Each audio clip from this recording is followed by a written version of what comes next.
वजीर आज़म शाहिद खaqan अब्बासी से वजीर आला सिंध मुराद अली शाह ने मुलाकात की, जिसमें सूबे में जारी वफाकी तरक्याती मंसूबों और मजमूई सूरत हाल पर गुफ्तगू की गई और सियासी सूरत हाल पर तबादला ख्याल किया गया। शाहिद खaqan अब्बासी से वजीर आला सिंध सैयद मुराद अली शाह ने मुलाकात की, जिसमें गवर्नर सिंध मोहम्मद जुबैर भी मौजूद थे। मुलाकात में सूबे में जारी वफाकी तरक्याती मंसूबों और मजमूई सूरत हाल पर गुफ्तगू की गई और सियासी सूरत हाल पर भी तबादला ख्याल किया गया। PM ऑफिस मीडिया सेल से जारी बयान के मुताबिक मुलाकात के दौरान वजीर आज़म ने कहा, वफाक पूरे मुल्क की यकसां तरक्की के विजन पर गामजन है। अवाम की जान और माल का तहफुज और इन्हें हर किस्म की सहूलियात की फराहमी हुकूमत की अवलीन तरजीह है। शाहिद खaqan अब्बासी ने कहा कि कराची मुल्क की शहरग है, जिसकी तरक्की और खुशहाली के असरात पूरे मुल्क पर मुरतब होते हैं। कराची में देर पा अमन अमान के लिए हर मुमकिन इक़दामात उठाए जा रहे हैं। अमन अमान के क़याम के बाद तरक्याती कामों पर भरपूर तवज्जो मरकूज है। वज़ीर आज़म ने कहा कि सूबे की तरक्की और खुशहाली के लिए वफाक का ताउन जारी रहेगा।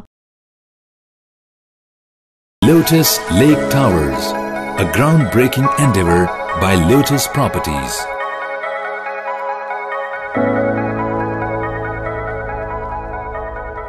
यह है खबर का जहां और आप देख रहे हैं TNN TV।